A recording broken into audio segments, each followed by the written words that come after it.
good morning, afternoon, or evening, and welcome to the Bloody Disgusting Network. The following show is just horrifying. Beware.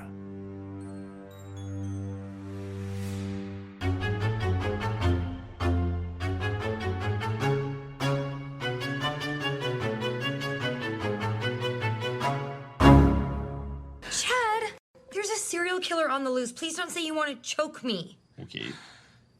Jeez. Sorry. Uptight. You like that? I'd love having sex with your corpse. What?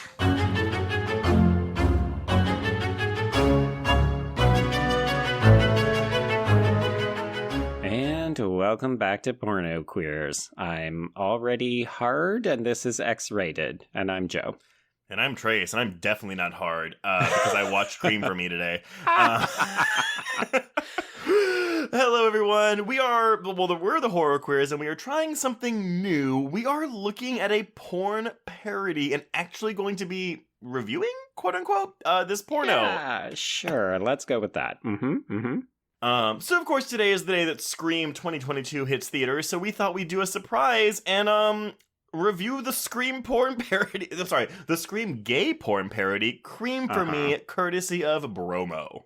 Indeed, yes. And this is not a paid promotion, but if folks want to go and check it out, you can hit up their website and watch this. It's in 4 different parts. Trace, there's some kind of deal. Yeah. Y'all, I'm not anti-porn, but this is not a good porn, but you can go to bromo.com. They do have a $2 2-day trial of the scene. Well, I'm sorry, of the film, which is in 4 scenes. So, you pay your $2, make sure you watch the 4 scenes, which comprise about 75 minutes of a runtime in those 2 days, and you'll be good. There you go. Yeah, and I guess just as a quick caveat, I did make a joke off the top that this is X-rated, but we are going to be talking about gay porn, so this might get a little more rundy than usual. Ooh, yes, 100%. We will be very more sexually explicit than usual. I do want to just say that out of the 4 scenes, the 4th scene is about a gang rape. So if you are sensitive to that subject matter, please, just be aware. Yeah. The 4th one is not. It's not that. It's not good. Yeah. Okay, so here's how it's going to kind of work, folks. We're going to briefly talk about our relationship to gay pornography, and then we're going to walk you through this, as you said, Trace, 75-minute film. So scene by scene by scene by scene. And we'll just, talk a little bit about what's going on. Luckily, it won't be as long as a normal plot summary because most of the scenes are just very slow thrusting. Yeah, uninspired fucking we got here, people. So let's back up from gay porn because was the first porn you ever saw, was it gay porn?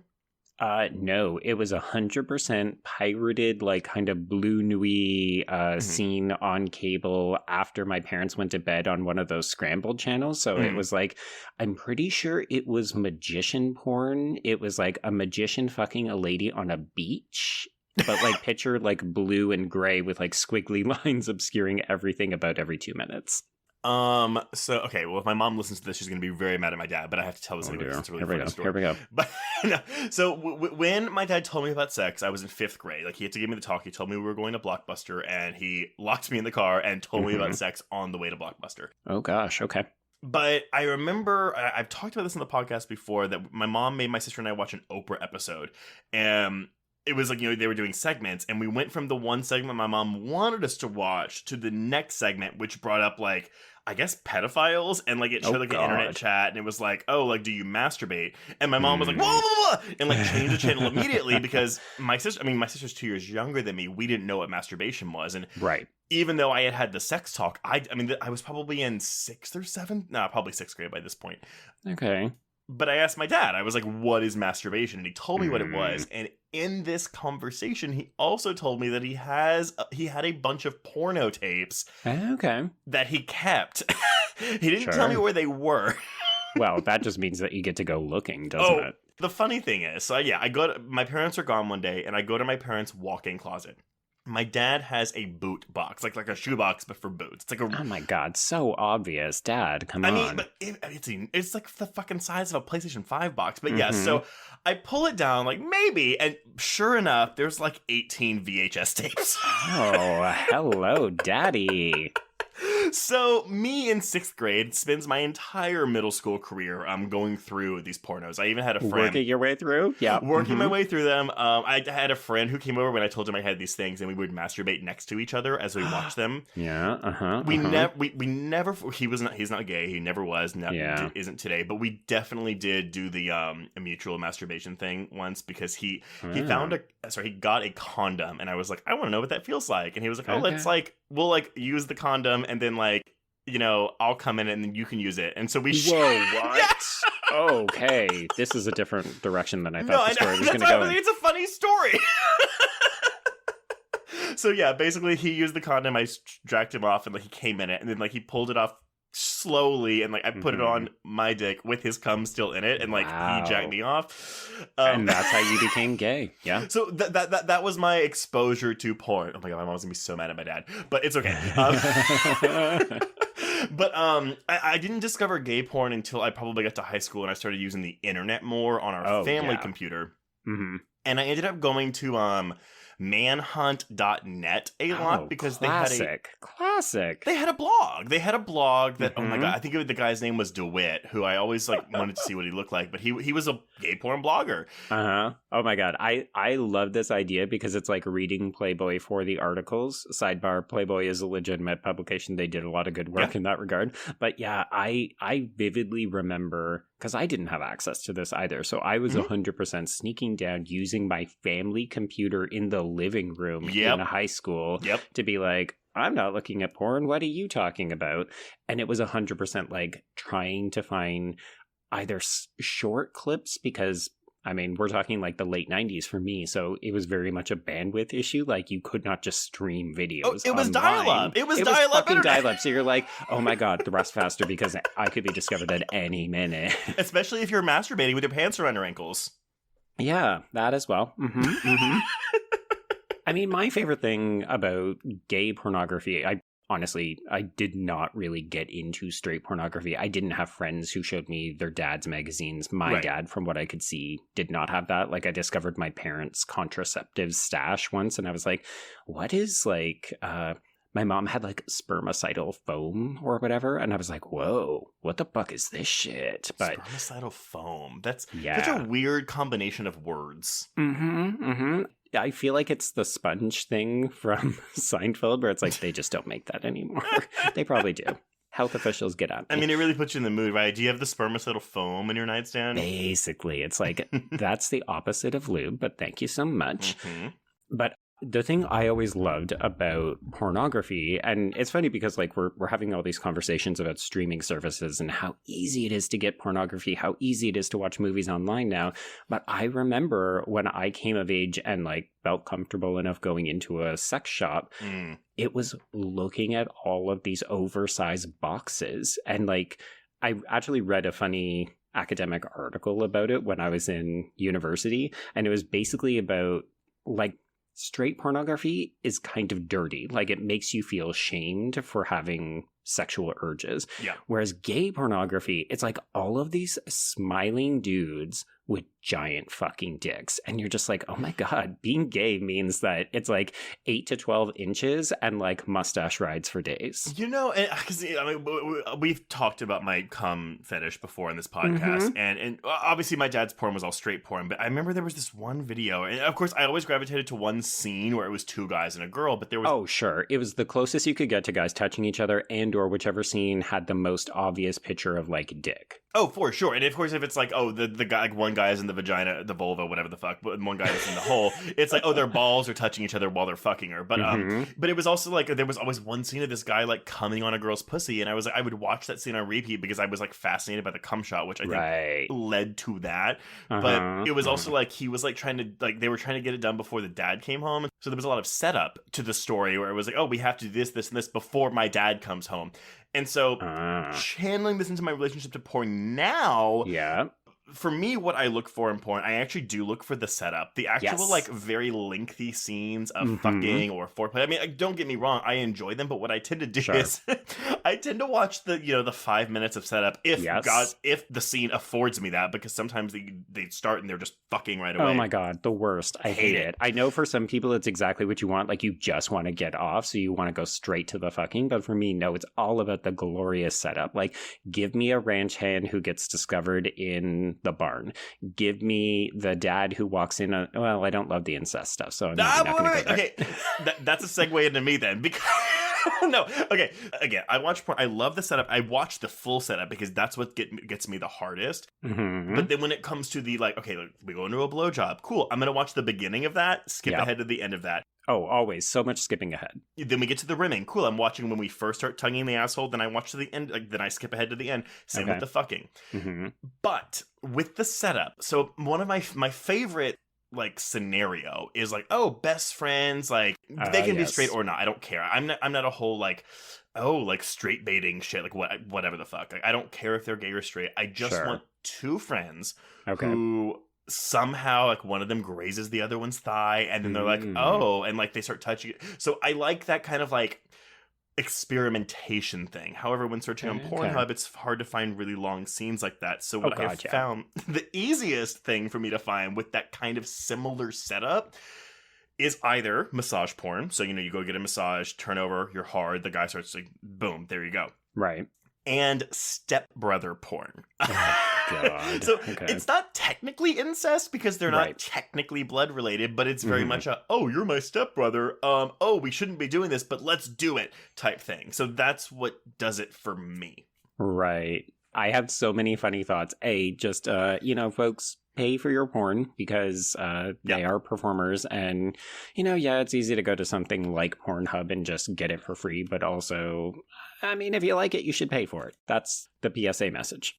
I agree, but going back to my manhunt.net days with that blog, like, I mean, again, this guy DeWitt would write blogs about porn scenes, and then, of course, the studios would send him the minute and 30-second trailers. So that's what I would watch and jack off to those. Oh my God, yes. There are so many videos where I have only seen the trailer.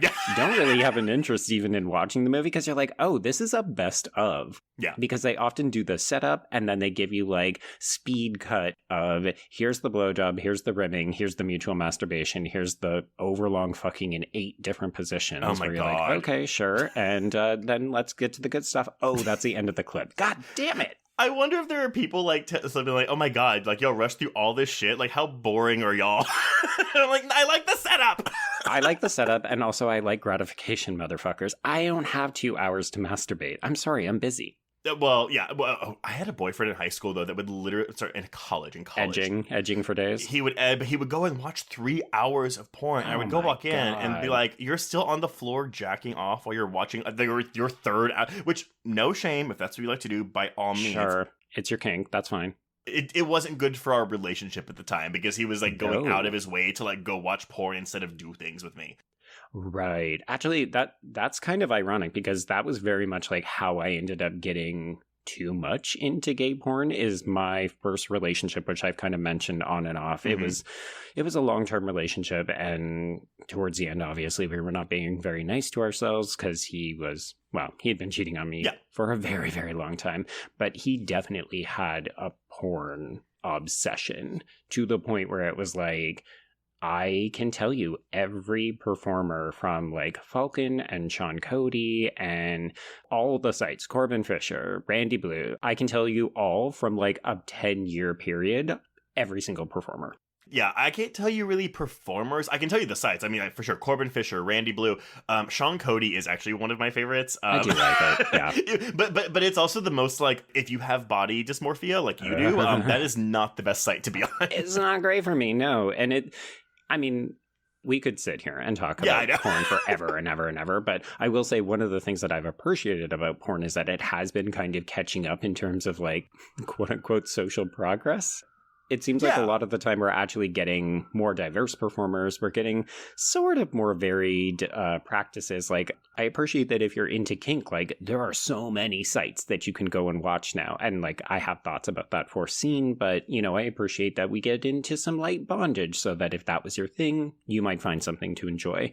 But I guess coming back specifically to the setup and our mutual enjoyment of, like, just a bit of a campy little thing, right? Like, give me a bit of a story before you get to the pounding. Right.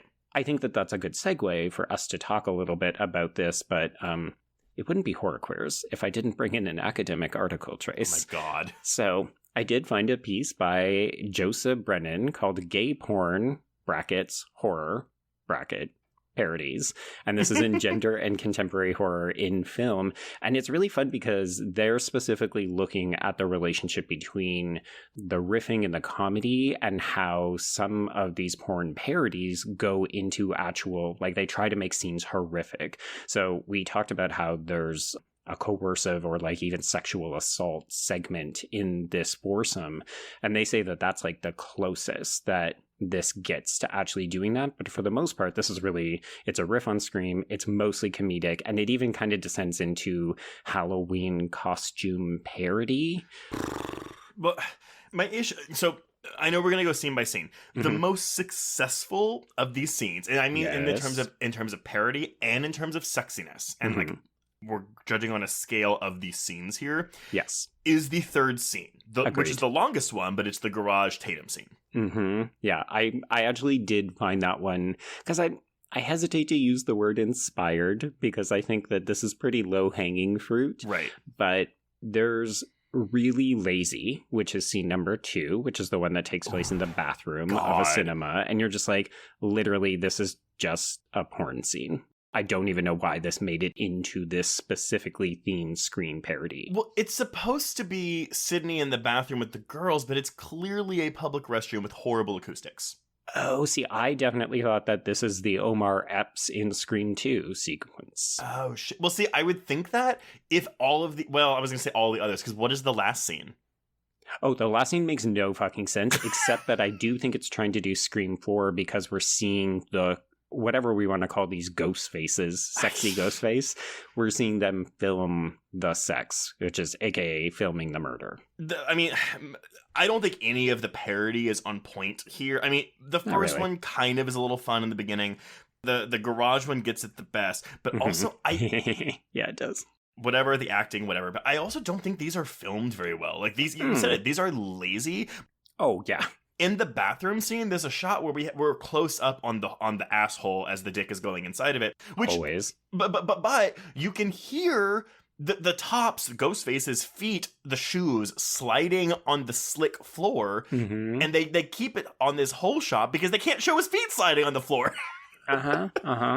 It's just it's a poorly made film, but let's start with this first scene, because we at least do get some interesting, like we get some fun lines in here. Sure. You know, my big issue is that all of the people that are doing the Ghostface, they're doing. Well, I'm sorry, because the first 3 scenes, it's the same actor. It's Brad Banks playing Ghostface, who you never actually see. I did think that was an interesting artistic choice that you don't see him take off the mask at any point.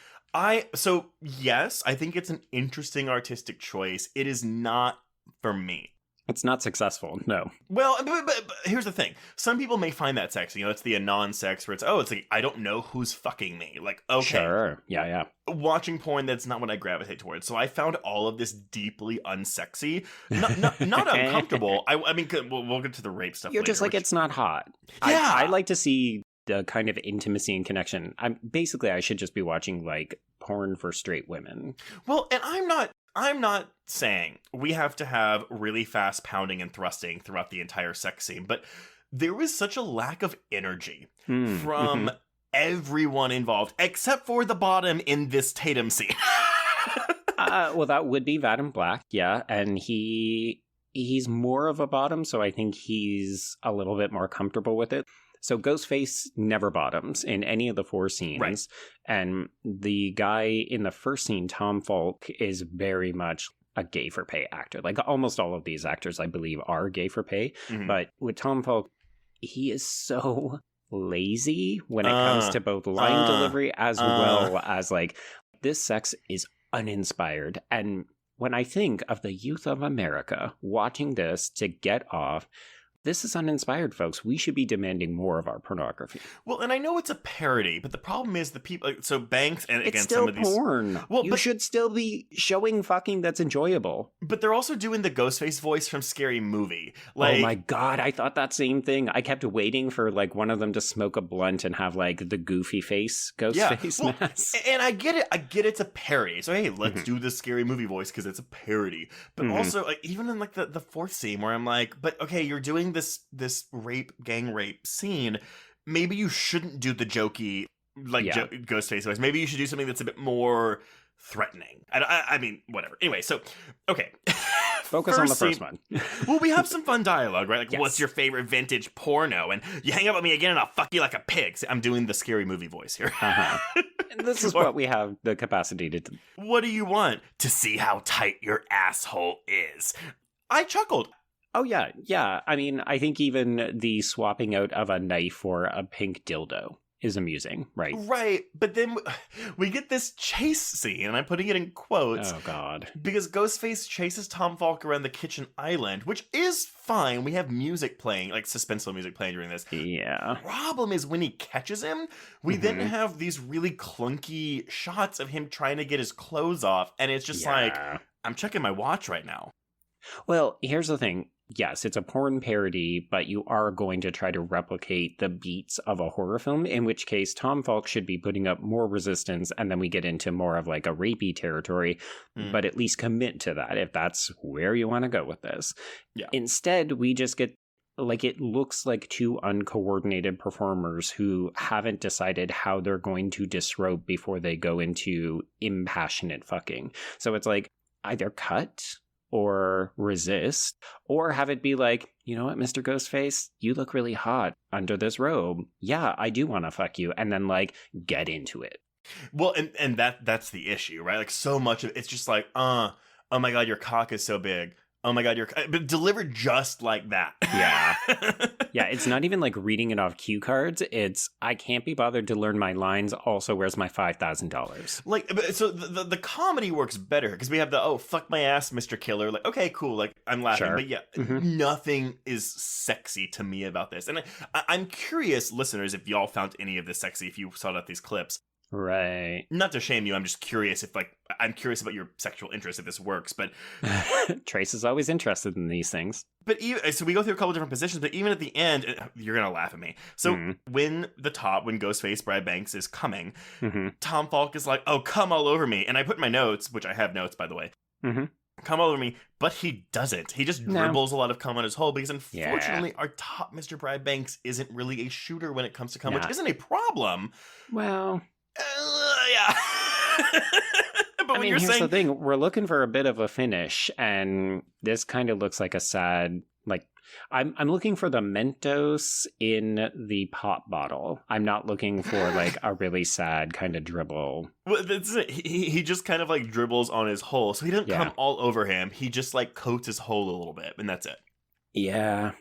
I will also say that one of the problems with contemporary pornography is that they're filming with better cameras, but the models still have like really bad shaving burns and like... Oh, yes! We're seeing some of these holes in 4K now, and I can't say that it's always the best look for some of these performers. We all get razor burn, it all happens, but yeah, I'm just like, if you're doing a professional... I mean, which...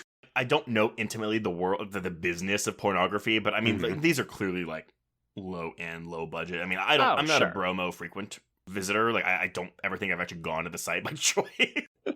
Sure. Yeah, I noticed the razor burn too, on the thighs especially. Like, a lot of thigh razor burn on this. Which is so weird, right? There's an appetite for different types of bodies in men, and I gathered that these are Bromo style regulars. Like we've seen all of these bodies in action on this website, in other websites. Like, this is a kind of stock gay male archetype. But also I'm just like, well, do you have makeup? Like, nothing takes me quite out of the fantasy like the reality of sex. Yeah, Yeah, that's fair. I mean, I do think it's important to have the reality of sex sometimes, but like... Oh, sure. Well, because, there's a whole thing where, like, porn is, like, misconstruing our youth's mind about what sex could be and what it needs to be. But, yeah. But I get it. If you're in the know, like, yeah, you want a certain thing. Well, and that sort of leads us into the second scene, because I feel like in the first one, at least we start with some ass play with some dildo. I could do with a little bit more lube. We should have done a bit of a warning that this is also bareback sex. So yeah, sure. For some people, that's not okay. Or Anyway, when we go into the second scene, it's literally blowjob, and then just like dick goes right into the hole. And I'm always like, oh, well, there's the fantasy. I mean, so I took the least amount of notes in this scene. Oh my God, there's nothing to talk about. There's 2 minutes of him throwing popcorn at his face, and then he gets fucked in the bathroom. Well, but it's also, I mean, it looks so uncomfortable. Like when he's on his knees, like blowing him under the stall door, I'm like, that does not look comfortable. And I love that the stall door has been artificially raised so that he can actually get to the dick, because I'm like, oh, that's not even equivalent to the side of the stall. Just drill a glory hole in it, but exactly. Come on, people. Public bathroom, so they couldn't do that. Well, also, there's like, I was like, okay, the acoustics are bad because there's echoing everywhere. Oh, sure. But also, I feel like there was construction happening on another level of this floor, because when they were pounding, I was like, why am I hearing hammering? Pounding. Like, I'm literally hearing pounding. Yeah, but not the right kind, because this is uninspired. Also, if you're gonna fuck someone in a urinal and then you don't shoot in the urinal, that just seems like a missed opportunity, right? Ooh, you know what? I never thought about that, because I'm always like, oh, come on the hole, come on the chest, whatever. But valid point. Yeah, this scene sucked, and I was super bored. So, Tobias, you're better looking than Tom Faulk, but also snooze fest. Let's move on to scene 3. Yeah, because no offense to Tom Faulk, he's not my type. But Tobias, just Tobias, by the way, was not. He was more my type. But Vadim Black is my top. Oh my God, he's an adorable little twunk. Yeah, he's super cute.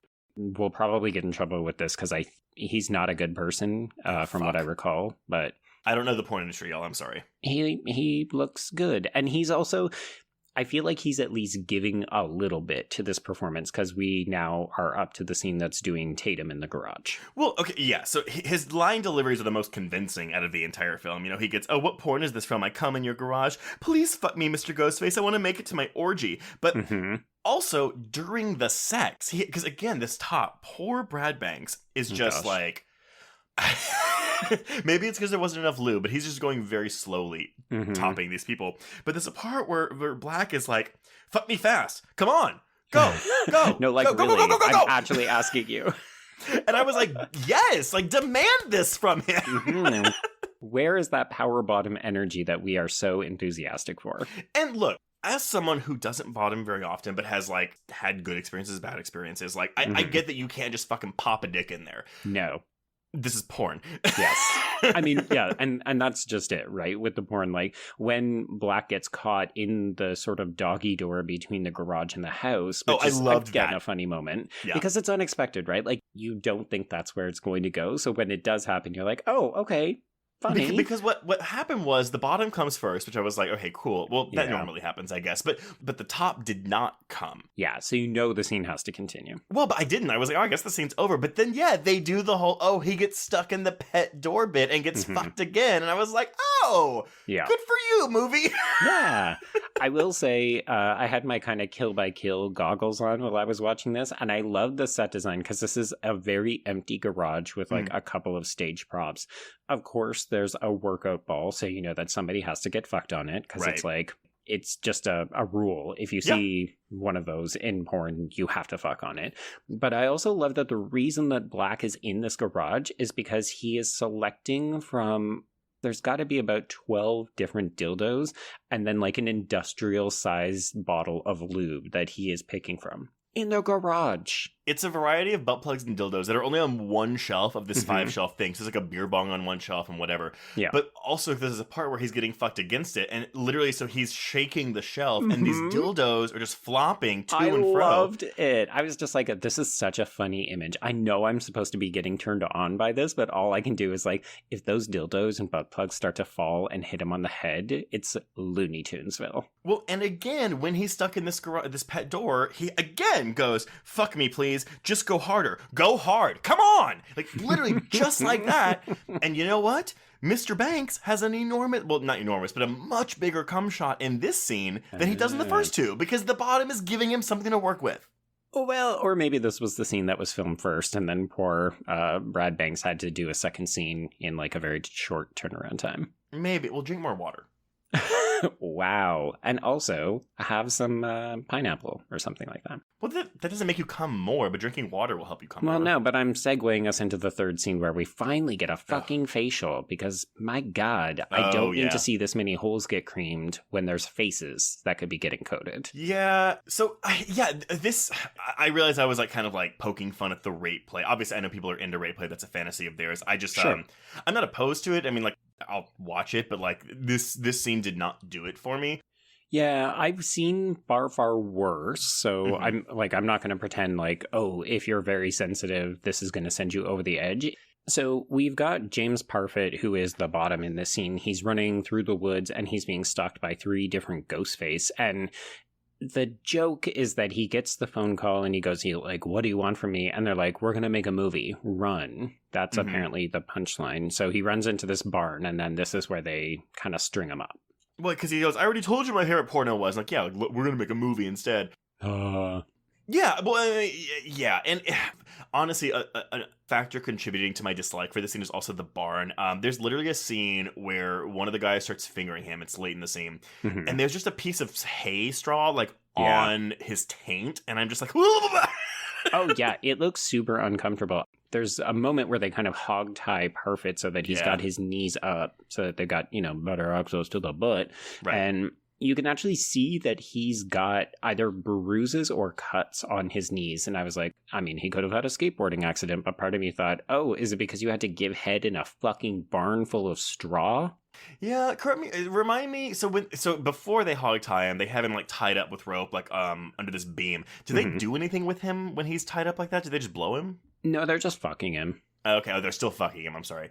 Yeah, this one feels like it goes on forever because there's 4 performers. Like, this is pretty conventional in terms of gay pornography sort of escalation. My biggest surprise is that there were only 2 performers in each of the previous scenes, because usually you would get like a threesome. I actually thought we would have a third person in the movie theater and like somebody would walk in and we would have like 3 people in this bathroom.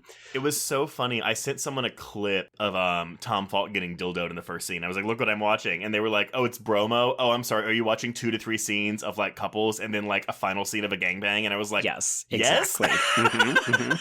There's a formula to it, Trace. A very simple formula. Oh my God, that should have been said. Honestly, so here's the thing. My biggest, like, where I was like, ugh, like, in this scene. Because, again, it's not really the rape content, like, whatever. It really is, there's a part, and I'm pretty sure this is Tom Faulk. So, like, he is on the side of James Parfitt's face, and he just goes, you want to see something funny? Like, in that Ghostface voice. Oh, the voice is terrible. It's really bad, but then he pulls his mask up and he spits in his mouth. I'm like, again, not my cup of tea. No, not the spit in the mouth, okay. I mean, it's not for me. I know people really like it. It's not for me. Oh, no, 100%. Anytime we're making, like, gross sounds that isn't related to the shitty production value, it's just that the kink isn't for us. We're not shaming anybody. Right, but for me, and again, maybe I'm wrong here, but for me, the appeal of watching a rape scene, like in porn, is that you're going for something that's a bit more serious. Maybe that you have that power dynamic there. But when it's intercut with, you want to see something funny? Like, with that voice, I'm just like, well, any kind of illusion you have given me is completely gone with that line. Oh, yeah, this is when the parody really falls apart because, A, there's no joke here. They're not really referencing a scene proper. Like, this is very much Gale in the hayloft, and they're filming it like they're the killers. But apart from that, this is arguably the least inspired apart from the second scene in terms of its relationship to Scream. But the jokes don't match the scene dynamic as well. Like, it would have been better to have done a kind of play on Billy and Stu and that power dynamic where it's like, oh, do you want to be my bossy bottom bitch or something? Well, but that's how you know that people doing this they don't know. Oh, yeah. Basically, they watched a couple movies, they took a few notes, and then they made a really shitty porn parody. But I actually thought, because the way this is shot, I was like, oh, this is like from 2005. Yeah, except it's not. It was uploaded to Bromo in 2016, and I was shocked by that. Yeah. You know what? We've been going on about this for quite some time. I'm not sure how much more we have to say without sort of belaboring the point, but I just wanted to cue you, Trace, that yes, this came out in 2017, but in Brennan's article, he highlighted a number of other porn parodies that were specific to slashers or torture porn films. Ooh. Let me read you a selection of titles. Okay. So in 2006, we had Bone Saw or Rammer. These are two different films. I think they're kind of like de facto sequels. Okay. In 2010, we had Raw 1 and Raw 2. So Saw 1, Saw 2, okay. Correct, yes. In 2010, also, we had A Nightmare on Twink Street. That might be of interest to you. Oh, I would totally watch that, yeah. Mm-hmm. Well, wait. I'm sorry. The problem is, though, if we have someone in Freddy Krueger style makeup, like, And I've seen... oh, god damn it. But he's a twink, if it makes you feel better. Yeah, but I want to see his face. Like, I mean, again, the rape scene, it works here because, okay, like, they're all masked, whatever. But, like, for most of these, I'm like, why don't you just take out the fucking mask, dude? Mm-hmm. Yeah. No, it's an issue, for sure. Okay, there's a couple more. 2012 is Black Triple Xmas. Oh, that's a good one. But, like, if they don't have just a cavalcade of bitches, I would be really disappointed. Like, you need to have a bunch of, like, campy queens for that, right? Oh, see, I would want... Wait, is that straight porn or gay porn? No, these are all gay. Okay, I was like, you do insta-gays. Insta-gays would be in Black Triple Xmas. Oh, I like it. Yeah. Okay. Oops, sorry, I missed one. There was one in 2009 called Halloweener Friday the 15th. Shriek if you know what I did last Friday the 13th, y'all. Oh my god. I will say, maybe to end this on a bit of hopeful note, so porn parodies are not new and gay porn parodies are very frequent. Like, I can't say that they're more inspired than this. I will say maybe this isn't the end of Porno Queers. We might do a couple more of these. I was going to say, this was fun. This is fun. But I will say, if folks are looking for a horror-themed porn parody, I can recommend a legitimately good film that is so good that you can find an edit where they've removed all the sex and you can watch it as a straightforward film. What? It is 2002. It is called The Hole, and it is a play on The Ring. Okay. So in 7 days, you go gay. Oh, that's funny. I was like, because, well, this isn't horror, but we should totally do Fuckymon Go. Oh my god. with not only Johnny Rabbit, but my favorite, Will Braun. And the tagline is, of course, gotta fuck 'em all. Oh my god. Yes, actually, folks, we should say the genesis of this all began because originally we discovered one of us was being followed by Will Braun after we mentioned him in something. And then we were going to try to do an episode with him, and then he flaked on us. So that's fine. Oh. I don't think he knew what he was getting into, to be fair. No, I'm sure he was like, all. oh, wait. He was like, fans like me? And we were like, we're a horror podcast. He's like, oh, okay, never mind. Yeah, bye, I gotta go. Anyway, okay, well, that will conclude our first, maybe only, maybe not only Who knows? episode. We'll see what the reception's like. I know. Are we going to alienate half our audience? I don't know. Let us know if this even more explicit than usual episode was fun. Mm-hmm. Or if we just mortified you and you listened to this in a car with a child or something. Oh, God, I hope that didn't happen. But, I warned you. Actually, also, if you do want more of these, send us the porn parodies you want us to talk about. No. Don't not you like, send us news. No. Send us the porn parodies you want us to discuss. Oh, fun. Okay. Obviously, horror is priority, but I'm gonna say it doesn't have to be horror at this point. Okay. Now, are we accepting straight porn parodies? Sure, why not? Open the floodgates. Okay, cool. In that case, here we go. Yeah, well, on that note, we can cross out Cream for me. And everyone, if you have theaters open and you're willing to go, enjoy Scream this weekend. There you go. Yeah, because somehow, once again, this was our tie-in to the horror franchise we love. And cross out Porno Queers. Yes. Yeah. Oh, yes. Are you having a good time? Yeah, why? Well, you seem to be looking around the room a lot, not quite a bit.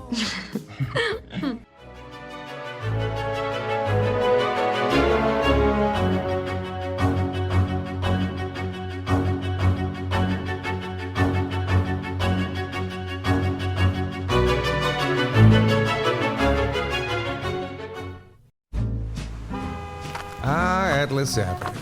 A long stretch of road that encompasses everything the city of Kennett Heights has to offer.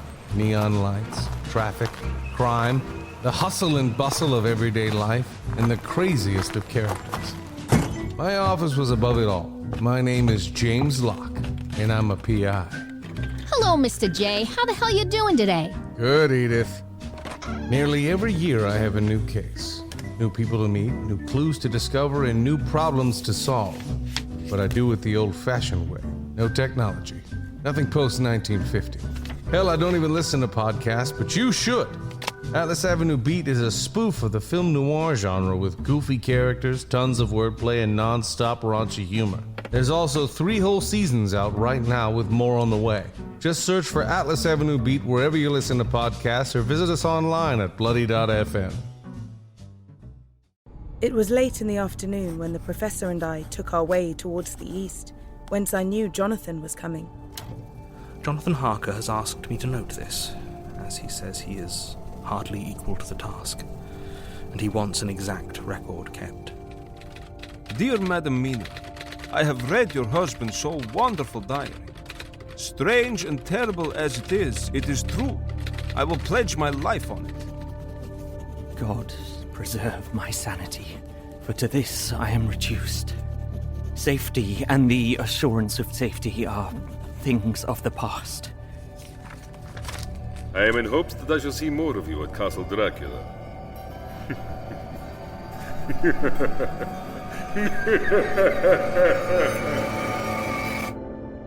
Listen to Regarding Dracula wherever you listen to podcasts, or find us online at bloody.fm.